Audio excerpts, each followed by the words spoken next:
Bonjour Marie-Édith, bienvenue à toi dans ce du sommet Powerful Mum. Je suis très heureuse de t'accueillir aujourd'hui pour parler d'un sujet qui va, je pense, nous parler à toutes, à beaucoup d'entre nous, qui sont les blessures invisibles maternelles. Et si toi, je t'ai invité et que je te remercie de me permettre de co-créer aussi ce sommet sur ce sujet-là, c'est pour aborder le transgénérationnel, la transmission transgénérationnelle lors de la maternité et dans le lien mère-enfant. Déjà, peut-être que pour commencer, tout simplement, eh bien, tu pourrais peut-être nous dire qui tu es, ton métier, et peut-être comment tu es venu aussi à ce métier-là. Bonjour, merci beaucoup. Je suis très contente aussi de participer à ton sommet. C'est chouette de pouvoir porter une attention particulière justement à des questions qu'on peut avoir sans forcément oser peut-être les poser ou en se disant mince, qu'est-ce qui se passe pour moi et je comprends pas et on sait pas trop par quel bout prendre les choses. Donc c'est chouette parce que ça va ouvrir un panel de possibles et peut-être de réponses à chacune. Donc merci beaucoup pour nous, les femmes, nous, les mamans, et puis pour justement les enfants et les futures générations. Donc moi, je suis Marie-Édith, je suis une ancienne éducatrice spécialisée et à la naissance de mon fils, justement en 2017, j'ai décidé de cesser de travailler dans les institutions pour diverses raisons et voilà, donc je me suis réorientée toujours dans l'accompagnement des personnes, mais plus un accompagnement réellement personnalisé plutôt que fondu un petit peu dans la masse, voilà, des enfants, des mamans, des papas aussi, des grands-parents aussi. Alors j'ai commencé avec du coaching, j'ai continué avec de la kinésiologie, et puis ensuite j'ai fait une grosse formation aussi dans tout ce qui est énergétique. Et puis de fil en aiguille, je dis, tiens, mais il y a un truc là, qu'est-ce qui se recoupe, qu'est-ce qui fait sens, qu'est-ce qui fait lien? À travers non seulement mes accompagnements, à travers mon ancien métier d'éducatrice spécialisée, et puis à travers moi, la femme, et à travers moi, la maman. Et puis tout est devenu comme une évidence où la question du transgénérationnel est apparue, justement. Et donc j'ai décidé de me spécialiser dans cette thématique-là, le transgénérationnel. Donc aujourd'hui, j'accompagne vraiment avec cette spécificité-là. Et de fil en aiguille, je me suis formée aussi aux constellations familiales. Ah, c'est magnifique, c'est un sujet qui me parle beaucoup puisque quand je suis devenue maman, quelques années après, je me posais plein de questions aussi. J'étais vraiment dans plein de vagues différentes et j'ai pu rencontrer moi la psychogénéalogie à laquelle je me suis formée au niveau 1 pour simplement déjà ouvrir, tu vois, le champ des possibles, ouvrir l'esprit et puis aller contacter mon arbre généalogique, celui finalement que je pensais connaître, tu vois, à travers ce que j'en avais entendu, mais que là, je rencontrais vraiment dans ma chair, vraiment en moi par différentes manifestations. Et justement, est-ce que pour commencer, tu pourrais un peu nous dire ce que c'est que le transgénérationnel? De quoi on parle quand on parle du transgénérationnel? Alors finalement, quand on parle de transgénérationnel, c'est vraiment cette idée de ce qui se transmet de génération en génération. Voilà, pour faire simple. Et après, à travers le transgénérationnel, on peut avoir différentes portes d'entrée pour aller explorer justement ces générations passées. Ça peut être via la psychogénéalogie. Donc, comme tu l'as très bien nommé, de pouvoir constituer son arbre généalogique, mais ça peut être aussi par justement une autre porte d'entrée qui peut être par les constellations familiales. Ou on peut mixer tout aussi. Parce que dans la psychogénéalogie, notamment dans la constitution de l'arbre, c'est vraiment sur des faits concrets. C'est-à-dire que là, on fait vraiment appel au mental. Finalement, qu'est-ce qu'on sait, qu'est-ce qu'on ne sait pas? Est-ce qu'on désire faire des recherches plus poussées ou pas? Parce qu'il y a cette possibilité-là. Et les constellations familiales, on fait appel plutôt à tout ce qui est dans les ressentis, dans l'émotionnel, dans ce qu'on sait à l'intérieur de soi sans forcément faire appel au mental. Moi, j'aime bien passer par ces deux portes d'entrée parce que ça permet aussi de redonner de la confiance à nos ressentis. Et ça permet aussi de se dire, on n'est pas obligé de tout connaître pour savoir. Le mental n'est pas obligé de tout connaître pour savoir, parce qu'on peut porter des choses à l'intérieur de nous qui peuvent remonter à cette génération passée. Cette génération passée, pour vraiment savoir la véracité de ce qui s'est passé, faut s'accrocher, hein, parce que entre ce qui a été transmis, ce qui a été dit, ce qui a été retenu, ce qui a été nommé, ce qui a été entendu, forcément qu'il y a des choses qui diversent, enfin qui diversent, qui sont différents et qui sont peut-être pas la vraie véracité des choses. Or, en psychogénéalogie ou en tout cas plutôt en transgénérationnel, parce que c'est pareil en constellation, c'est vraiment ce qui se transmet au niveau émotionnel. C'est-à-dire qu'en fait, le fait en tant que tel, c'est pas ça le plus important. C'est vraiment qu'est-ce qui s'est passé pour la personne, par exemple pour l'arrière-grand-mère. On parle souvent des guerres parce que c'est important de contextualiser aussi à quelle époque, parce que ben, selon l'époque aussi, ça agit différemment sur nous. Et par exemple, on va dire un fait de guerre, une perte d'un mari, par exemple, je sais pas, une perte de mari à la guerre, etc. Traumatisme pour l'arrière-grand-mère. Qu'est-ce que ça a véhiculé chez elle, à l'intérieur d'elle? Et qu'est-ce que du coup, cette émotion, comment elle s'est transmise de génération en génération? Et il faut savoir que l'émotion qui s'est transmise n'est pas obligée de répondre présente sur la génération plus un ou plus 2. Ça peut se déclarer, en tout cas se mettre en lumière sur la génération plus 3 plus 4 plus 5, etc. C'est-à-dire que ben, il y a parfois des choses qu'on ressent, on se dit, putain, mais d'où ça vient ça en fait? Je comprends pas qu'est-ce qui se passe à l'intérieur de moi.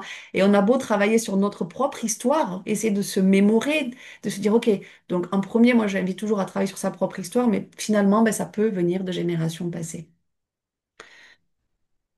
Ouais, et Ouais. puis j'avais vu, moi, ce qui m'avait bien parlé pour comprendre ce mécanisme-là, j'avais vu un schéma, c'était comme si, bon, bah, moi j'étais donc sur la route, je marchais, et puis il m'arrivait des expériences plus ou moins douloureuses, difficiles, et puis parfois il peut arriver quelque chose, une expérience qui, moi, c'est un tout petit bout que je vais vivre, mais qui arrive en fait à une ligne en dessous, et que c'est là où brrr, ça vient vraiment vibrer et se mettre en relation avec, voilà, enfin, une histoire, un vécu, une émotion, un secret, enfin, une loyauté, quelque chose, et que, en fait, dessous, bah, c'est là où il y a vraiment un gros, gros contenant, et que finalement, c'était, bon, ça paraît pas énorme, moi, dans ma vie, mais comme ça vient réveiller une énorme mémoire ou quelque chose, bah, hop, ça remonte dans mon histoire. Et ça m'avait bien parlé, parce que c'était un peu compliqué et complexe pour moi de me dire, mais comment je peux, moi, alors que j'ai pas du tout la même vie, comme tu l'as très bien dit, je suis pas du tout dans les mêmes années, j'ai pas la même vie, pourquoi je ressens ça en moi si fortement? Ça me paraissait incroyable de passer par les gènes, tu vois.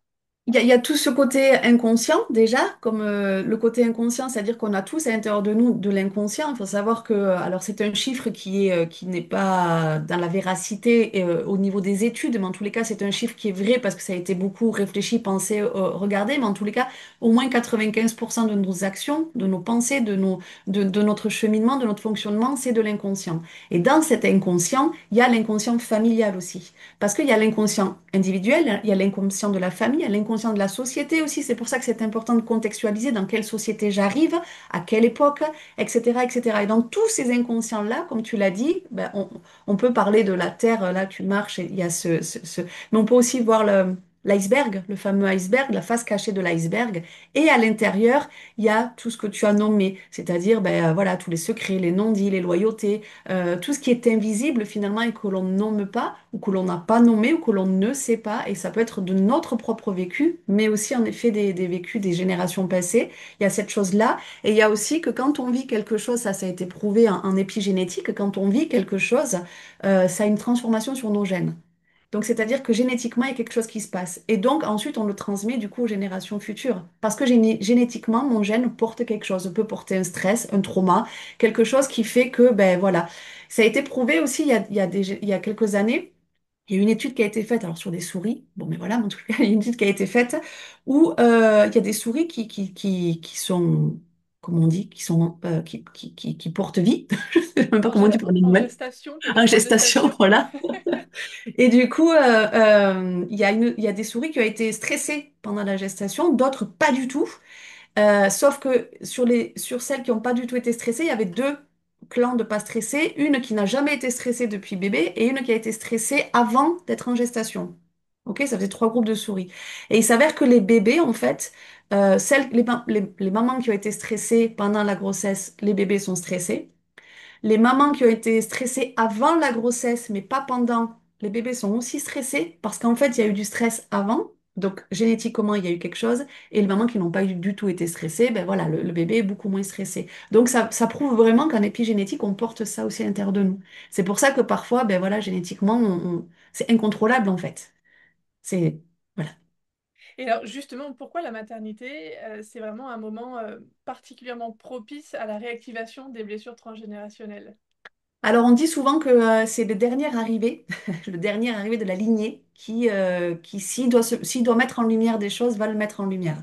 Donc, je pense qu'il y a ça aussi qui se joue à ce moment-là, c'est-à-dire que parfois, le bébé, quand il arrive, eh ben, il peut avoir des réactions, il peut avoir des choses qui fait que ben, lui, en tout cas, met en lumière certaines choses du passé. Et ensuite, il y a ce changement aussi de rôle que l'on a. C'est-à-dire qu'on passe dans un rôle, j'aime pas ce mot-là, mais en même temps, c'est ça, le rôle de maman, finalement.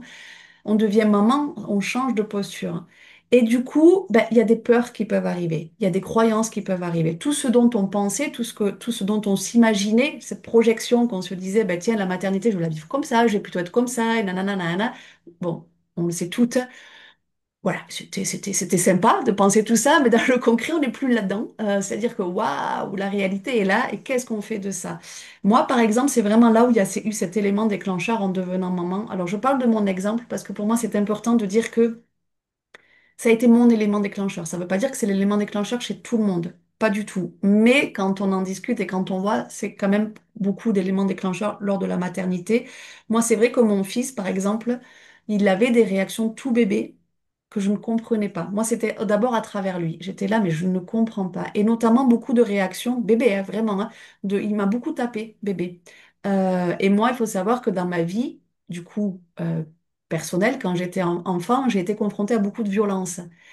Et du coup, je me disais, waouh, il y a quelque chose qui se passe, c'est pas possible. Comment ça se fait que ce bébé porte autant de violence à l'intérieur de lui, quoi? Enfin, je ne comprenais pas qu'est-ce qui se passait. Donc déjà, là, ça a commencé à mettre des graines un petit peu. Et ensuite, dans ma particularité aussi, moi, je suis devenue maman sans ma maman. Donc ça a aussi amené beaucoup de choses. Et mon fils, en fait, très rapidement, quand il a commencé à parler, il a commencé à nommer des couleurs. Les couleurs étaient ses premiers mots après papa, maman et tout ça, mais la couleur marron, et puis il a très rapidement eu une amie imaginaire. Et donc finalement, je me suis laissée porter aussi par ce qu'il amenait, parce que les enfants sont très beaux porteurs de messages, très beaux porteurs aussi de remise en question, etc. Et son amie imaginaire, il a très rapidement mis un prénom, il l'a décrite, et il s'avère que le prénom qu'il donnait était Isabelle. Et il a décrite avec la couleur marron, les cheveux marrons. Elle était très présente tout le temps là. Elle lui tenait la main. Je ne pouvais pas le tenir la main quand on descendait les escaliers, quand on allait dans la voiture, etc., etc. Et cetera. Et jusqu'au jour où c'est qu'il a même dit que son amie Isabelle écoutait, adorait une chanson qui passait à la radio à ce moment-là, c'était Claude François. Waouh! Et moi, plus ça avançait, plus je commençais à me dire, ouais, qu'est-ce qui se passe en fait? Qu'est-ce qui fait que? Parce que, ben. Et ensuite, cet ami imaginaire, un soir dans la salle de bain, il me dit, tu sais, ma copine Isabelle, en fait, elle est décédée, elle est morte, c'était pas le mot décédée, elle est morte dans un accident de voiture. Les pompiers et la police sont venus, ils n'ont rien pu faire. Mais tu sais, elle va bien, maman, elle n'a pas eu mal, elle n'a pas souffert.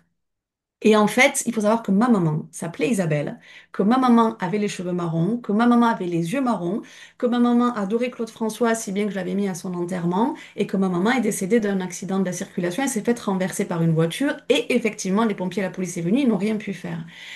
Et du coup, quand il y a eu tout ça, sachant que moi je n'avais jamais nommé ma maman, en tous les cas, il me semble, peut-être que j'ai déjà nommé, mais je pense pas. Il n'y avait pas de photo de ma mère. Enfin voilà, c'était vraiment un sujet qui était compliqué pour moi, même si j'ai toute la théorie, hein. C'est ce qu'on en revient sur ça. On a plein de théories. Quand c'est de la mise en pratique, il y a des différences.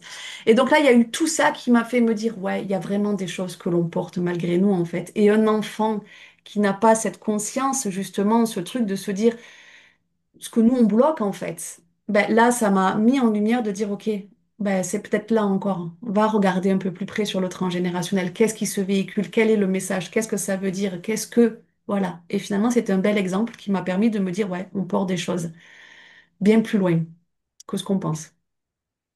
C'est incroyable, c'est très beau. Merci pour ce témoignage poignant. Et en plus, c'est vrai que souvent on le dit que les enfants, ils ont cette sensibilité-là, ils sont connectés au subtil, ils peuvent recevoir des messages et nous les transmettre. Et là, c'est vraiment, en plus, c'est un, j'allais dire un dossier complet, c'est-à-dire qu'il y a eu la description, il y a eu Ouais. vraiment l'intervention, tiens, elle aime cette chanson, et puis il y Mm. a eu les conditions du décès. Enfin, c'est énorme, toute cette archive, j'ai envie de dire, cette mémoire vive. et en lien avec toi. C'est très beau, mais ça a dû être aussi assez déstabilisant, effectivement. Et puis je pense que quand on est face à cette vérité-là, c'est là on peut pas reculer, on peut pas se dire non, mais il l'a entendu ou il l'invente. Non, parce que là, c'est tellement fort et puissant que waouh, ouais, ça a dû être incroyable. Et une fois qu'il t'a délivré et que toi, t'as pris conscience que c'était ben, finalement ta mère, enfin, son esprit, son âme, en tout cas sa présence, est-ce que il a continué de l'avoir cet ami imaginaire ou ça s'est terminé? Est-ce que c'était vraiment Alors ça un c'est leg? Ouais, alors non, ça s'est terminé. On a essayé d'entretenir ça au maximum, de le soutenir là-dedans. En tous les cas, pas d'en rajouter, parce que ça servait à rien, mais de l'accompagner quand ça venait, etc. Ça s'est terminé assez rapidement après ce dernier passage-là dans la salle de bain, parce que j'ai décidé, parce il y avait le papa qui était là, et le papa qui est moi, je suis très ouverte à ça, le papa qui est très cartésienne, très terre à terre. Ce jour-là, il m'a dit, écoute, je suis désolée, c'en est un peu trop pour moi, je préfère sortir, parce que là, ça commençait même lui à le Eh déstabiliser en oui, se disant, ouais. mais qu'est-ce qui se passe, quoi? Enfin, et en fait, j'ai décidé de lui montrer une photo de ma maman au final. Donc c'est là qu'est apparu vraiment le message pour ma maman. Enfin, le message, que j'ai nommé ma maman. Et j'ai décidé de montrer la photo. Et il n'a pas reconnu. Il m'a dit non, je ne sais pas qui c'est cette dame. Et puis très rapidement, ça s'est arrêté, ça. Voilà, pour ma maman. Après, il est quand même connecté à des choses. Bon, là, il a l'âge, il a 7 ans et demi, donc il y a beaucoup moins de connexion, même si on essaie de garder ça pour lui. Mais c'est là où justement ça vient montrer que quand on grandit avec tout ce qu'on apprend, toute la conscience qu'on met, le cerveau qui grandit aussi, voilà, qui se passe des choses, eh bien, on se coupe au fur et à mesure des ressentis, malheureusement. Et puis, on est dans une société où on ne prend pas le temps de rester connecté à ses ressentis parce qu'on n'a pas le temps, parce qu'on ne nous l'apprend pas, parce que c'est compliqué, etc. Mais voilà, et c'est pour ça que je trouve que la maternité vient mettre ça aussi en lumière, c'est-à-dire que finalement, les enfants nous ramènent à l'essentiel des ressentis, l'essentiel de l'intuition, l'essentiel de qu'est-ce qu'ils nomment. Et c'est pareil justement dans la maternité, c'est-à-dire que moi je suis la partisane de dire les papas je pense aussi, mais beaucoup cette connexion de maman. En tous les cas, dans mon expérience à moi, toujours pareil, je renvoie à moi, ça ne veut pas dire que c'est la vérité, voilà, mais c'est ma vérité à moi. Dans l'expérience que j'ai eue de ma maternité, du coup, avec le papa, on en échange beaucoup. Le papa me dit souvent, il vient se référer à moi en me disant, qu'est-ce que tu ressens là, à ce moment-là pour l'enfant? Parce qu'il me dit, jusqu'à présent, tu as toujours eu le ressenti juste, en fait. Et c'est vrai. Et je trouve que c'est important de rester connecté à ce ressenti. Quand on sent que notre enfant est malade, par exemple, mon fils, pour la petite histoire aussi du transgénérationnel, on peut en revenir, je peux raconter plein d'anecdotes sur le transgénérationnel. Mon fils fait de l'apnée du sommeil, il a 7 ans et demi, donc depuis l'âge de ça fait à peu près un an et demi, 2 ans qu'il est appareillé, donc c'est pas rigolo aussi de voir son bébé, pour moi ça restera mon bébé, mais respirer avec une machine, pour autant, même si on sait que ça l'accompagne et que ça le soutient. Et son papa fait de l'apnée du sommeil, beaucoup. Et visiblement, le papa, donc là, le grand-père paternel, faisait de l'apnée du sommeil aussi. Et on est allé l'amener, parce qu'il voit beaucoup de... On essaie de voir beaucoup de personnes pouvant essayer de l'accompagner, d'essayer de faire en sorte que l'apnée diminue. Pour autant, je ne sais pas s'il pourra disparaître, mais en tout cas diminue. On est tombé sur une personne, un ostéopathe qui l'a pratiqué et d'entrée de jeu qui est aussi connecté sur ce transgénérationnel. Et je ne le savais pas, un nouveau signe de dire, bah tiens, on tombe pas là non plus par hasard. Et il m'a dit, oula, il porte beaucoup votre fils. Ça, c'était en décembre l'an dernier. Je dis, ah bon? Culpabilité de la maman? On en vient. Et puis j'ai dit, ah bon? Il me dit, oui, oui, mais pas que de ce qui se passe là pour vous. Il porte beaucoup des générations passées. Je dis, ah, alors moi, ça m'a intéressé. Allons-y, rentrons sur le sujet. Et il faut savoir que le papa est d'origine alsacienne, et donc du coup, quand on discute, etc., on en revient sur le côté historique. Il m'a dit, il y a eu un truc, qu'est-ce qui s'est passé? La guerre, là, il faut savoir que voilà, il y a eu la guerre, tout ça, l'Alsace, il y a eu beaucoup de changements entre, voilà, toute l'histoire en fait. Et ce qui était fabuleux, c'est que ça a permis d'ouvrir la parole hein, du côté du papa, parce que dans la famille du papa, on ne parle pas de toutes ces choses-là. Parce que croyance, hein, si on n'en parle pas, c'est que voilà, on va pas remettre des choses sur le tapis. Or, moi, je viens déconstruire tout ça, parce qu'en disant, ben non, le silence tue, donc parlons, tant que vous avez la chance d'être là, parler, discuter, échanger, mettez des mots.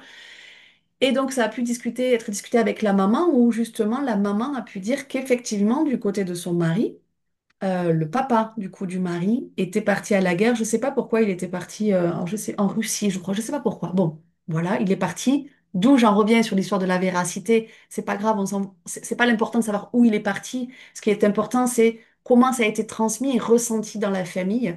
C'est-à-dire que ce qui s'est, en tout cas pour elle, ce qui a été vécu, c'est que quand il est revenu, donc pour son mari, quand ça a été raconté, quand il est revenu, personne n'a reconnu ce monsieur parce qu'il avait maigri, parce qu'il ne parlait plus. Et la seule chose qu'il a pu dire, c'est j'ai dû m'arrêter de respirer, me faire passer pour mort pour ne pas être tué. Et on en vient sur l'apnée. Qu'est-ce qui se véhicule de génération en génération? Cette apnée, je me retiens de respirer. Mon fils porte ça.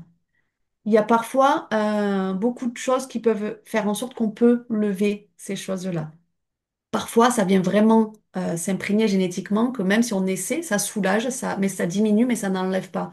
Mon fils, au jour d'aujourd'hui, il fait de l'apnée toujours, malgré la machine, mais il fait 2 apnées et demie par heure. Bon, je vais pas rentrer dans les détails de l'apnée, mais qui sont centrales, on appelle. Et centrales, en fait, c'est le cerveau, c'est pas du mécanique. C'est le cerveau qui ne dit pas au corps de respirer. Et ça, on n'arrive pas à l'enlever pour autant, encore au jour d'aujourd'hui. Peut-être qu'on n'y arrivera pas. En tous les cas, on essaie et on l'accompagne là-dedans. C'est ça, je crois aussi que c'est important d'essayer. Et puis sans doute que peut-être que lui aussi, à travers cette mémoire-là, ton fils a peut-être quelque chose aussi à vivre et à expérimenter, et peut-être que ben, cette présence-là, de cette apnée, pardon, cette présence euh, de cette mémoire doit peut-être dire aussi quelque chose de lui, ou aller, que lui trouve aussi des ressources. Enfin, parfois, c'est pour ça que c'est Ex- hyper beau et très, très intéressant, hein, et j'en ai eu des frissons quand tu nous as parlé et, voilà, de cette histoire. J'adore. Moi, j'adore parce que ça nous permet aussi de prendre du recul sur notre, j'ai envie de dire, sur notre humanité, sur qui on est aujourd'hui. Là, on est tellement fermé dans beaucoup le mental. Et tu vois, ce qui est très beau avec le transgénérationnel, et tu l'as dit au départ, il y a le mental par la psychogénéalogie, et ensuite par les conciliations familiales, l'émotionnel, le ressenti. Et c'est vrai que très souvent aussi, hein, enfin, je sais pas, mais en tout cas, pour ma part, pour moi, l'histoire familiale, je voulais plus en entendre parler. J'avais tellement souffert, et puis je savais qu'aussi mes parents avaient souffert et que mes grands-parents avaient souffert. Ah, c'était tellement lourd, et puis moi je voulais tellement amener de la joie, de l'amour dedans, et que je me rendais bien compte que à moi toute seule c'était pas possible. Et puis c'était, pour moi, je pensais que c'était trop tard puisqu'ils étaient morts. Tu vois, Hmm. mes grands-parents, arrière-grands-parents, tout ce qui a pu, voilà, comme on disait, tu vois, les souvenirs, ce qui a pu en être dit, etc. Et donc, je pensais, naïvement, que ben voilà, pour effectivement créer une vie heureuse, équilibrée, alignée, bah fallait plus en se connecter. Et par la maternité, la naissance de mon fils, les manifestations, les somatisations, l'anxiété, enfin bon, tout ce qui m'a, tout ce qui est apparu, effectivement, je me suis rendu compte que bah non, oui, on le portait en nous. Et la psychogénéalogie, j'ai beaucoup aimé quand j'ai fait faire mon arbre et que j'ai compris, parce que voilà, c'est vrai que ça amenait quelque chose de concret, des noms, des situations, des échos de dates anniversaires, etc.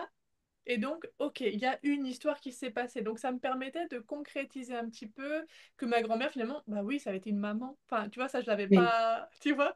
Oui, ok. Et puis, bah, que mon père, ah bah oui, c'était son fils. Et donc, elle a été maman d'un garçon. Ah, tiens, comme moi. Tu vois, des choses évidentes. Et c'est ça qui est beau. Et merci de nous témoigner ça aujourd'hui. Parce qu'en fait, chaque personne, chaque femme, chaque homme, chaque enfant, chaque individu, on a déjà ces ressources en nous, déjà sans forcément aller chercher très loin, et de prendre peut-être, de changer peut-être simplement de regard ou de posture. Et comme tu dis, quand on devient maman, c'est une nouvelle identité, et donc on change aussi de place dans l'arbre. Mais après, il y a tout le côté effectivement ressenti émotionnel, et c'est très beau.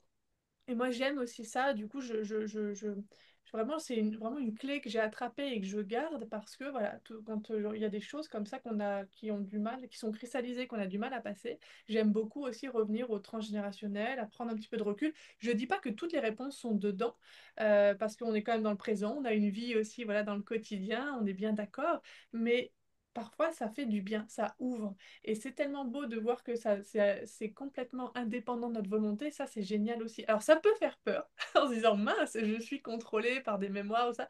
Mais pas du tout. C'est juste que bah, ça fait partie de nous. Que si on a cette croyance-là, notre âme a choisi aussi, hein, cette famille-là avec ses bagages karmiques, ses bagages transgénérationnels pour pouvoir elle-même évoluer. C'est pour ça que j'ai peut-être que ton garçon, ça peut être ça. Et en tout cas, ça amène forcément du lien visible grâce aux liens invisibles. Et je trouve ça tellement beau parce qu'en fait, on comprend aussi pourquoi on est réunis et puis ça donne du sens. Donc, à la fois, ça vient à la fois rassurer un petit peu notre mental qui a besoin de comprendre malgré tout et puis de se dire, oh, attends, les mots, on ne peut pas les nier, ce sont ces mots-là et bien évidemment qu'il y a un lien avec l'apnée du sommeil et en même temps, donc ça veut dire qu'il y a quelque chose qui agit au-delà de nous, de soi et c'est très, très, très, très beau.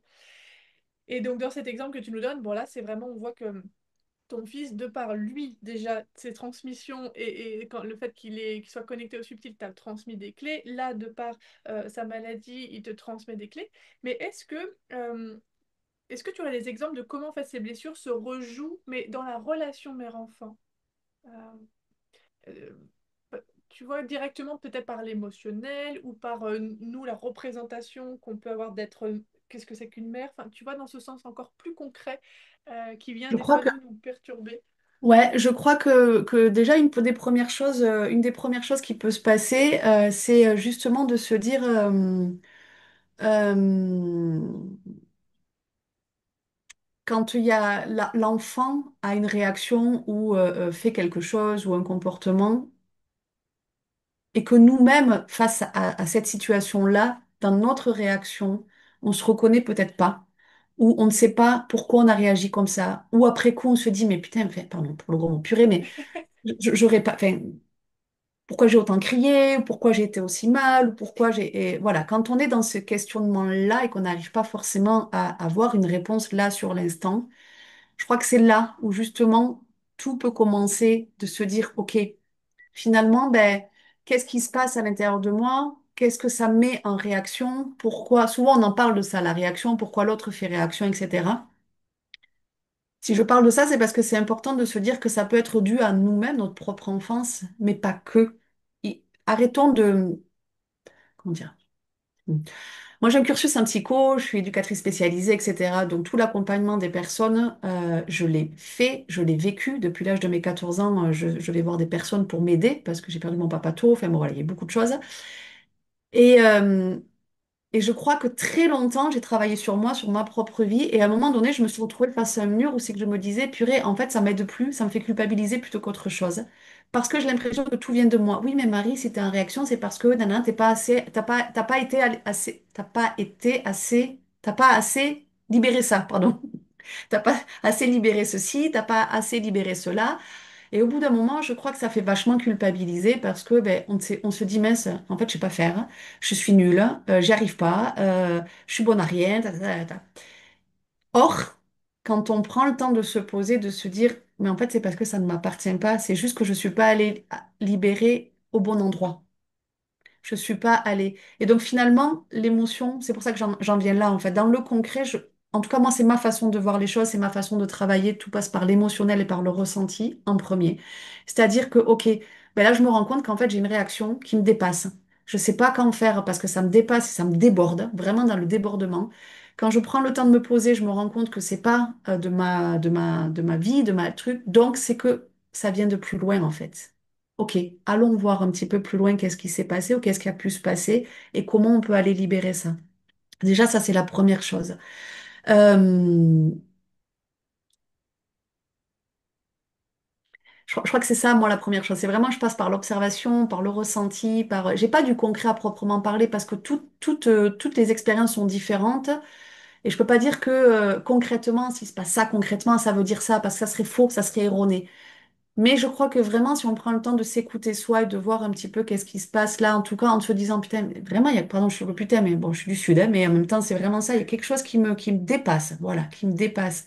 Ou peut-être des croyances aussi. Tout à l'heure, tu parlais de croyances, de se dire, mais purée, pourquoi je pense ça alors que dans ma propre vie, j'ai pas... Par exemple, moi, j'ai une croyance, bon, non, j'ai pas de croyance là, à partager, mais par exemple, si j'avais une croyance sur, si j'ai une belle croyance, l'argent. Voilà. Une belle croyance sur l'argent. Les riches, forcément, ben, c'est mal d'être riche ou en tous les cas, il y a quelque chose. Je sais que dans ma propre vie, à moi personnelle, il n'y a rien qui a construit ça. Mais quand je prends le temps de regarder en arrière, bah si, il y a eu des choses sur l'argent. Il y a eu des choses. Et c'est en fait ça que je porte. Et dans l'éducation, en devenant maman, c'est la même chose avec son enfant au final. Je sais pas si c'est très clair ce que je raconte. C'est clair pour toi?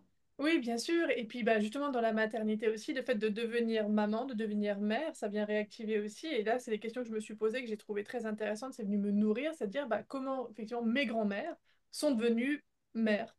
Oui, Et puis, très concrètement parlant, et je l'ai fait pour moi et j'accompagne mes clientes aussi comme ça, avec le projet Sens. Qu'est-ce qui s'est passé c'est ça.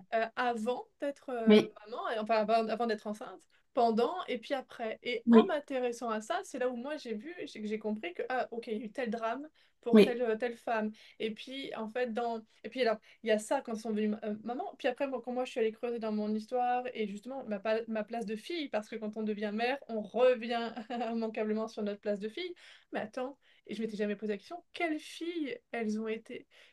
Et puis, quelle mère elles ont eu? Enfin, et c'est ça qui est magnifique. Et finalement, le transgénérationnel ouvre ces portes-là. Et c'est vrai que tu as raison. Il n'y a pas de signe. On ne peut pas classer ça, mais ça vient ouvrir. Oui. oui. Tu vois, quand tu parlais, c'est là où ça m'est revenu, enfin, où ça m'est venu, je me suis dit, il y a un signe, effectivement, quand on a la chance de pouvoir connaître son art, parce qu'il y a pareil, il y a ça aussi. On peut, et pour moi, c'est important d'y revenir après, parce que j'expliquerai après pourquoi. Mais quand on a la chance de connaître son arbre, justement, de savoir des prénoms, des dates, des métiers qui reviennent, etc., il y a cette fameuse répétition aussi. C'est là, peut-être aussi, où c'est que vraiment, il y a quelque chose, le plus concret, je crois que j'ai envie de dire, c'est ça, c'est cette répétition qu'est-ce qui se répète dans ma lignée, et qu'est-ce qui se répète aussi dans ma vie finalement? Pourquoi je rencontre moi-même toujours les mêmes personnes? Et peut-être dans l'éducation avec son relation, c'est un exemple parmi tant d'autres, hein, mais et dans l'éducation avec en devenant maman, c'est pareil. Quelles sont les répétitions, comme tu disais, finalement avec la mère, la lignée des femmes? Si j'ai un garçon, qu'est-ce qui se répète aussi? Si j'ai une fille, qu'est-ce qui peut se répéter? Moi, j'ai eu peur. Pour mon fils, je ne savais pas que c'était un fils, que c'était un garçon. On avait fait le choix d'eux.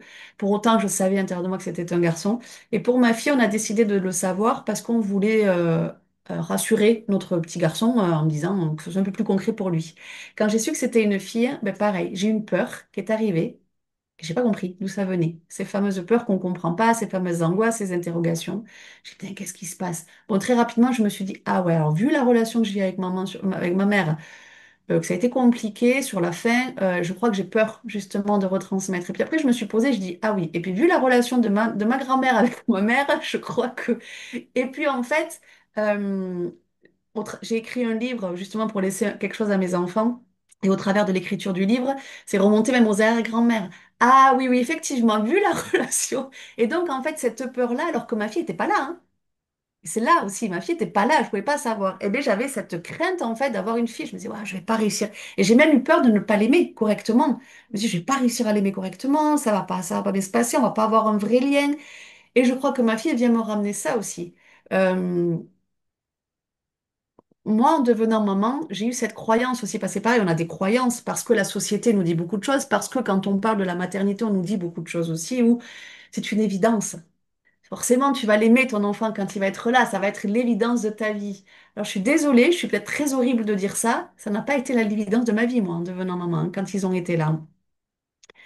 Et j'ai pleuré, j'ai été très émue. Oui, je l'ai aimé. Oui, forcément, je voulais, voilà, j'étais très vigilante, mais ça n'a pas été l'évidence. Et au jour d'aujourd'hui, j'aime mes enfants à un point que je me dis je pourrais pas les aimer plus fort. C'est pas possible tellement je les aime. Et pour autant, je sais que quand je vais repenser dans un mois à cette discussion, je vais me dire waouh, mais je les aime encore plus fort qu'il y a un mois.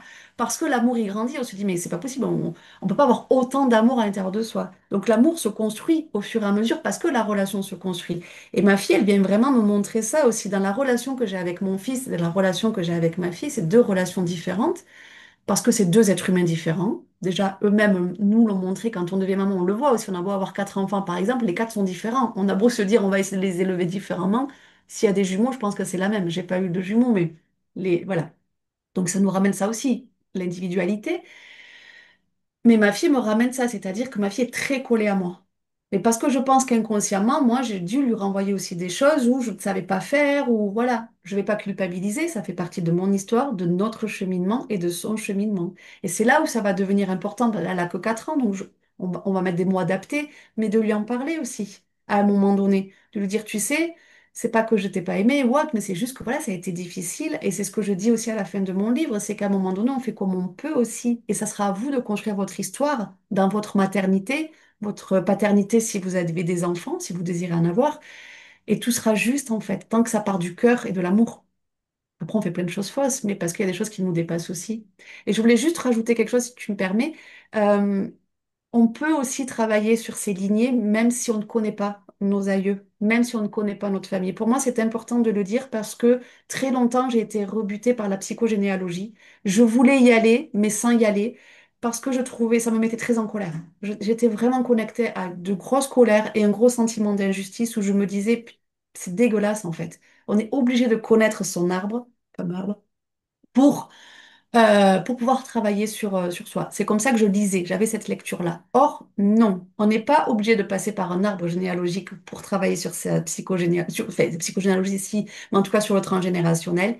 Et c'est pour ça que moi, je suis passée aussi par les constellations, parce que les constellations, c'est une autre porte d'entrée et qui travaille vraiment sur des choses. C'est-à-dire que moi, j'accompagne au jour d'aujourd'hui des personnes qui ont été adoptées.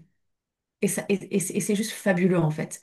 Parce que tout à l'heure, tu nommais ça en disant j'ai pas voulu, j'avais une croyance de ne pas aller déterrer un petit peu certains sujets parce que je voulais véhiculer l'amour et j'avais la sensation que si j'allais déterrer des choses dures, ça allait, et c'est ça la beauté du transgénérationnel, c'est qu'en fait, on n'est pas là pour confronter, on est là pour harmoniser. Et on est là pour dire que, OK, dans tous les cas, le passé, on ne pourra pas le changer.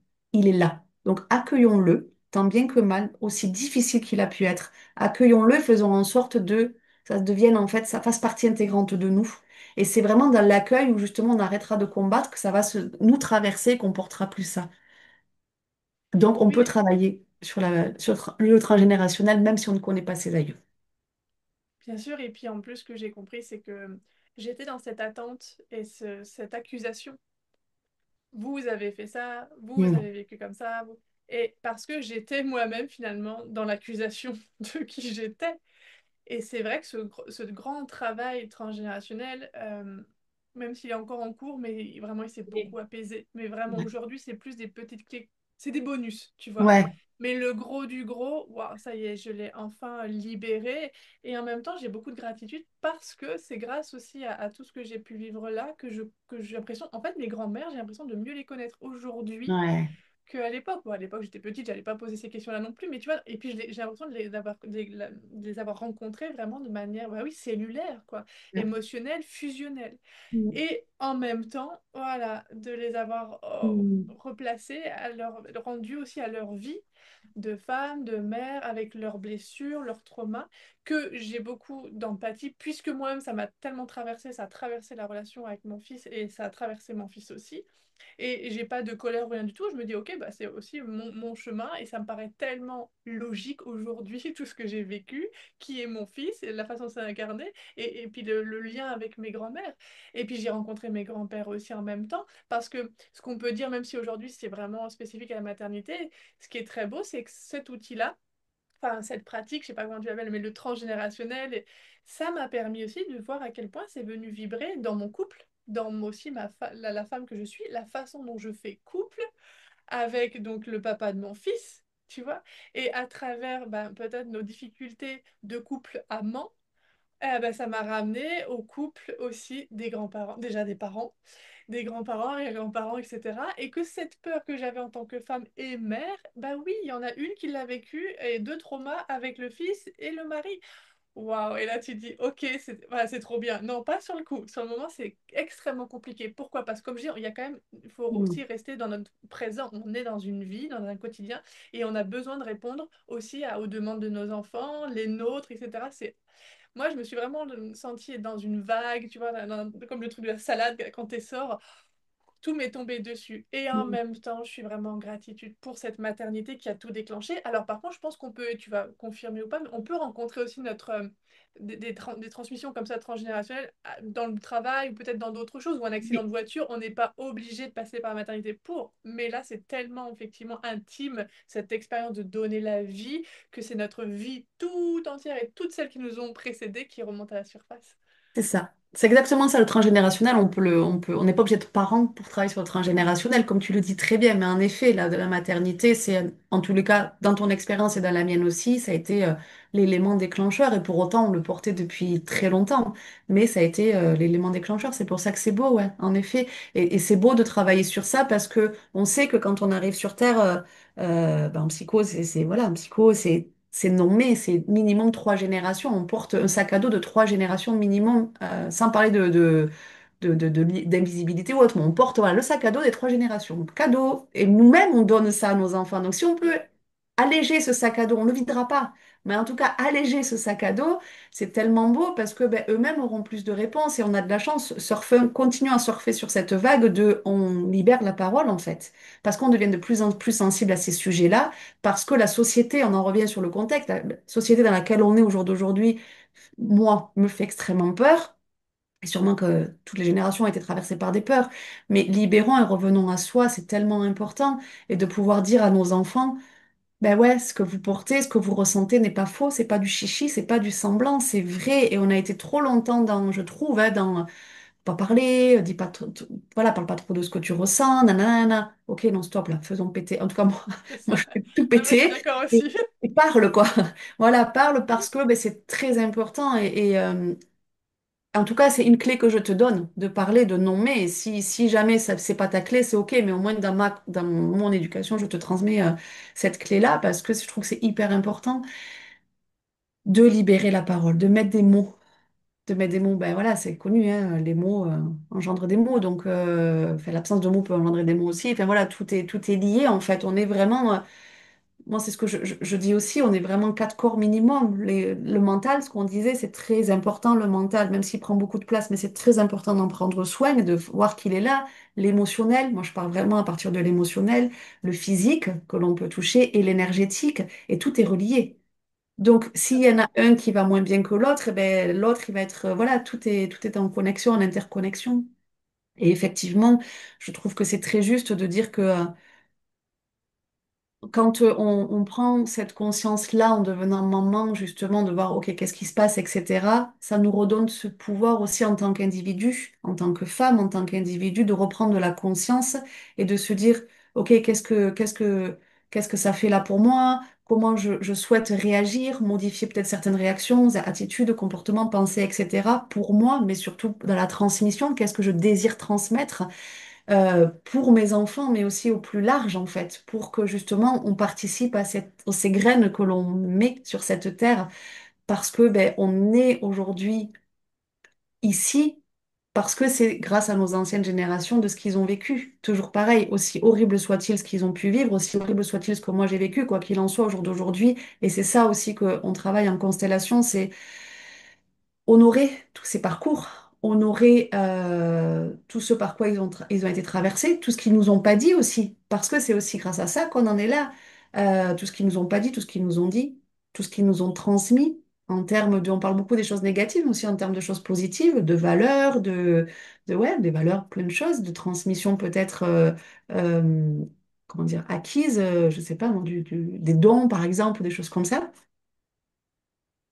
Et donc, honorons tous ces parcours-là, reconnaissons ce qui a été, faisons harmonie avec tout ça, et ça allège vachement. On a l'impression parfois que ça va être encore plus dur. Non, vraiment, ça allège vachement, en fait. Pour soi et pour les générations futures. Et, euh, et en constellation, c'est ça dont on parle aussi, c'est que souvent, on constelle quand... c'est beaucoup de parents qui viennent aussi de maman, parce que justement, dans cette relation avec ses enfants, l'inquiétude qu'on peut avoir pour nos enfants, et en fait, quand nous-mêmes on bouge, eh ben, ça fait bouger toute la systémie. Donc forcément, autour, ça bouge. Et même si les personnes sont décédées, ça bouge. Et ça remet Ouais. chacun à leur place. Tu as parlé de place tout à l'heure, c'est hyper important. Ouais. Ça permet de remettre chacun à leur place et du coup de prendre conscience, de dire, OK, ben là, au jour d'aujourd'hui, je prends la responsabilité de te redonner toute ta propre souffrance et de t'en occuper par toi-même, en fait. Moi, je vais m'occuper de ma souffrance, mais je te rends la tienne. On n'est pas là pour se sauver, on sort des rôles de sauveur, bourreau et victime.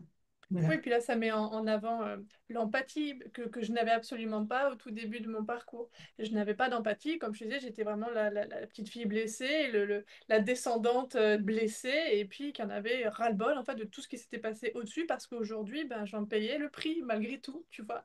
Et puis après, il y a eu cette métamorphose, cette transformation intérieure, cette prise de responsabilité aussi, du coup. Et en devenant responsable eh ben, de mes choix, de ce que je vivais, et puis surtout dans l'accueil, parce que j'avais beau être en colère, ne pas vouloir entendre mes reprocher, etc. ben, c'était moi que je punissais entre guillemets, dans le sens où j'avais toujours pas trouvé la porte de sortie, mais ça a été nécessaire. Et pour faire un lien avec le jour 1 qu'on a vécu autour de la santé mentale et le postpartum, enfin, moi, clairement, tout de suite, j'étais pas du tout dans le fait de dire, OK, je vais remercier la transmission et Oui, puis je vais me connecter. Et c'est normal. Je veux dire, si jamais vous nous écoutez et que vous êtes dans cette colère et que vous êtes, c'est normal. Et ça aussi, il faut l'accueillir. Et moi, en tout cas, c'est un passage et un processus par lequel je suis passée. Donc c'est pour ça que je disais au début, la psychogénéalogie m'a fait du bien, m'a aidé parce que voilà, au moins déjà, juste les prénoms, les dates, ce qui s'est passé, c'est bon. Déjà, vous avez vu, je m'intéresse à vous. Je suis bien sympa hein, parce qu'avec tout ce que je suis en train de vivre, la dépression du postpartum, l'accouchement traumatique, le corps à me remettre, mon enfant, mon fils, mon couple, mon boulot, enfin, donc voilà, vous avez vu, j'ai pris du temps pour vous, tu vois, j'étais vraiment là-dedans. Mais déjà, c'était chouette. Parce que je dis, oui, oui, ok, c'était vraiment des personnes qui ont vécu. Mais ça a été très dur, ce lien-là. Et puis après, oui, il y a eu l'émotionnel, où là, ça a été dur. Là, je me suis dit, mais punaise, et pourquoi t'as pas guéri ça? Et pourquoi t'as pas libéré? Parce qu'aujourd'hui, moi, il faut que je le fasse. Bon, puis après, bah, tu le fais parce que, comme tu disais très justement, il y a la descendance, il y a les enfants. Mais c'est vrai que moi, je reconnais que tout de suite, dans l'immédiateté de ma souffrance et de ma résilience, c'était, je pense qu'à moi, parce que justement, je veux pas entendre parler de ce qui s'est passé autour. Là, c'est moi. Mais c'est c'est très bon. C'est très bon parce que c'est tout à une fait. colère saine, parce que malgré tout, on y va. On y va et on se dit, bon, ok, allez, donnez-moi ces éléments-là, et puis je verrai. Puis après, hop, ça s'apaise. Ah tiens, oh là, mais là, il y a un truc qui appuie, comme tu disais, un truc récurrent, ça vient pas d'ici. Bon, faut peut-être que je retourne. Alors, allez-y. Et puis là, et puis l'émotionnel. Et après tout ça, et là, ça va faire 7 ans hein, que je travaille moi là-dessus. Et là, c'est assez récent que je me suis dit, ah waouh, j'ai pu connecter. Et finalement, oui, ça m'a ouvert l'histoire voilà, de ma mère, mes grands-mères, arrière-grand-mère. Et puis c'est là où l'amour vient et que l'empathie arrive parce que moi-même en même temps, je suis devenue aussi j'ai beaucoup plus de compassion pour la femme imparfaite, la mère imparfaite, la conjointe imparfaite. Enfin, mais c'est tout un travail, donc vraiment prenez le temps et si vous sentez que vous en êtes au tout début, et ben déjà vous en êtes au tout début. Et justement, peut-être Marie-Edith, pour terminer cette interview, qu'est-ce que tu pourrais dire à ces mamans qui nous écoutent et qui se sentent coincées, tu vois, ben, euh, par où on commence ou qu'est-ce qu'on peut faire et voilà, quelle est la porte qu'on peut ouvrir? Alors déjà, si il y a des mamans qui en sont là et qu'elles écoutent tous ces messages, c'est que déjà la porte s'est ouverte. Donc Eh oui. voilà. Prendre le temps, vraiment s'écouter. Je crois que ça, c'est la première chose que j'ai envie de conseiller, c'est prendre le temps et s'écouter, c'est-à-dire tu parlais tout à l'heure justement que ça a été compliqué, mais parce que c'est chouette aussi de s'écouter dans cette protection. C'est que par moment, c'est pas le moment d'y aller parce que ben, il y a besoin de se protéger, de prendre soin de soi et que peut-être d'aller ouvrir certaines portes, c'est pas l'idéal.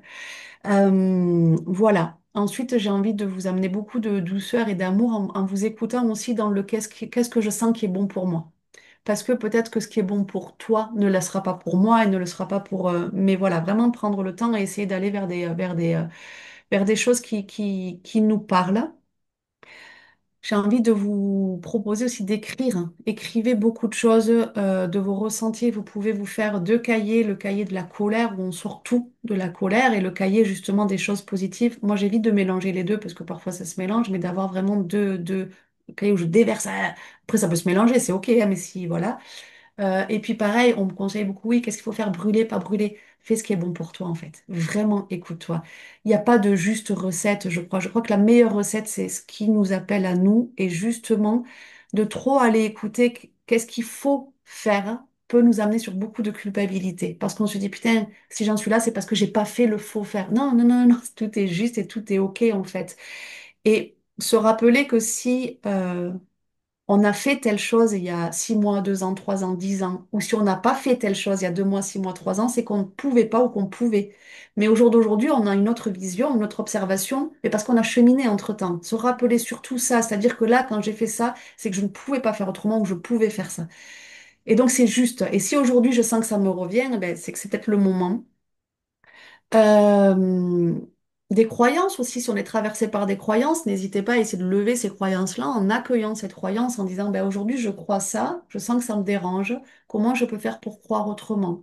Pareil, je peux trouver des clés, mais c'est vraiment ce qui est bon pour vous, c'est-à-dire que peut-être essayer de construire une contre-croyance, mais totalement à l'inverse, totalement opposée, aller vraiment dans les mots complètement contraires et voir ce que ça fait à l'intérieur de vous. Donc, c'est vraiment prendre le temps de se dire, OK, là, au jour d'aujourd'hui, je crois ça. Et si je nomme cette croyance, si je l'écris, la contre-croyance, qu'est-ce que ça fait à l'intérieur de moi? Qu'est-ce que ça fait dans mon corps? Comment je sens? Est-ce que c'est juste, pas juste? Est-ce que je sens que ça me fait un gros nom ou pas? Ça fait un gros nom? OK, laissez-la. Allez dans une contre-croyance un peu plus modérée. Prendre du temps. Si vous y parvenez, prenez au moins 15 minutes par jour pour vous. C'est hyper important. Et quand je dis 15 minutes pour vous, c'est prenez le temps de vous écouter, toujours pas on est à l'écoute, hein, mais de savoir qu'est-ce que vous avez besoin là maintenant. Ça peut être minimum 15 minutes, ça peut être juste mettre des pieds dans l'eau. Et faites-le en conscience. Ça peut être j'ai envie de regarder 15 minutes la télé. Ok, ne culpabilisez pas, faites-le en conscience. Prenez vraiment ces 15 minutes je prends 15 minutes pour regarder la télé, pour scroller. Souvent on dit, ah, scroller. Oui, si tu as envie de scroller, scroll, mais fais-le en conscience, sans la culpabilité. Ok, là, je me dis, je mets un timing 15 minutes, je scroll. Ok, je scroll. Dessiner, se balader, etc. Prenez le temps de vraiment prendre 15 minutes minimum pour vous dans une journée, pour essayer de voir aussi faites des méditations. Moi, je fais beaucoup de méditations guidées en ce moment. Ça m'aide, ça m'accompagne et je fais des méditations guidées et ça me fait beaucoup de bien. Et je vous invite à parler à haute voix aussi à vos ancêtres. Si vous Mm. sentez qu'il y a un ancêtre qui passe, parlez-leur. Nommez les choses. Même s'il y a personne Vous avez la sensation que personne n'entend, voilà. Parlez, nommez, bougez dans votre corps si vous sentez que vous avez besoin de évacuer, évacuer. Et, et apportez-vous beaucoup d'amour et écoutez votre enfant aussi dans ce qu'il peut vous renvoyer, dans ses non-dits, dans ses dits, dans son comportement, dans ses émotions, dans qu'est-ce qui fait écho chez vous. Comme un jeu, prenez-le peut-être comme un jeu sans vous mettre de culpabilité ou de colère. Puis je vous invite à travailler sur vos lignées. Et s'il y a cette non-envie d'aller justement mettre des prénoms, des noms, etc. N'allez pas dans un premier temps sur l'arbre, sauf si ça vous appelle. Mais si vous avez envie de passer par la constellation, justement parce qu'on ne sait pas par où commencer, allez poser une constellation.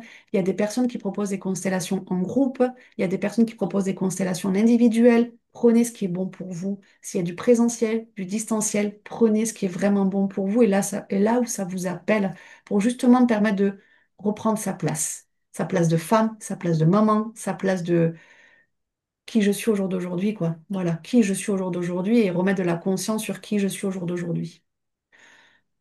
Euh, voilà, je crois que c'est un peu, voilà, enfin, observer Ouais. comment je joue les répétitions, qu'est-ce qui peut se rejouer. Je crois que c'est vraiment ça que j'ai envie de passer comme message. Il y a plein de clés, il y aurait plein de clés, mais vous allez déjà avoir beaucoup de clés différentes dans tout ce que Laurie propose là, donc voilà, mais je crois que c'est vraiment revenir sur les sensations corporelles, les sensations du corps, les sensations du mental, observer ce mental aussi sans jugement, dire ok, t'es là, mental. Mais vraiment, moi je parle à mon mental, hein.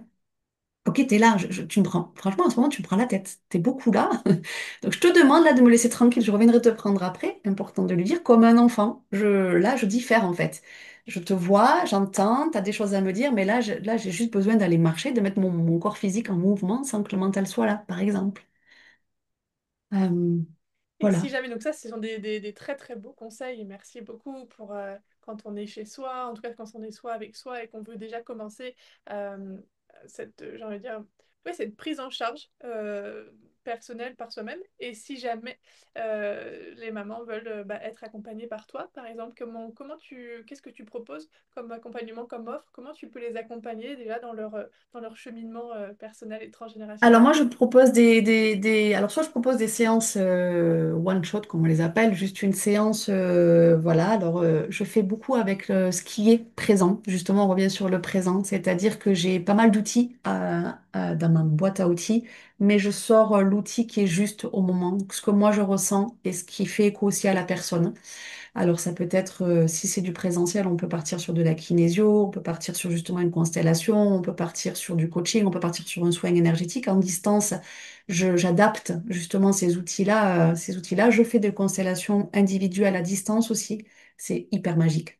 C'est génial, j'adore.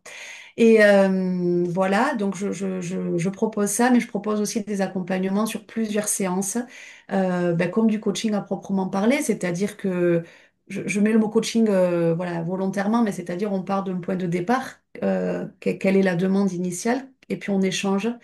Je prends beaucoup de temps, moi, pour parler. Il faut savoir que si vous voulez me contacter, c'est avec grand plaisir. Mais je suis désolée, je vous prends au moins 1 heure et demie de votre temps, voire parfois je vais jusqu'à 2 heures. Parce que c'est très important pour moi ou je raccourcis si c'est OK, hein, mais je laisse le temps parce que pour moi, c'est hyper important de laisser le temps qui est juste. Ce temps d'accueil, ce temps de on dépose, ce temps de ressenti, ce temps de voilà. Et puis pareil, ben, si quand il y a plusieurs séances, je fais pas mal d'accompagnement sur 8 séances et on fait ce qui est juste. On fait au moins 2 constellations, ça c'est sûr, pendant ces 8 séances.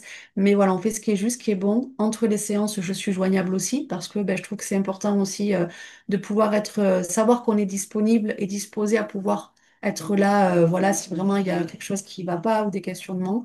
Et puis, qu'est-ce que j'ai envie de vous rajouter par rapport à ça? Et ouais, je fais beaucoup au rythme de la personne. Et entre les séances, je propose aussi des exercices, entre guillemets, mais des petits tips, quoi, entre séances.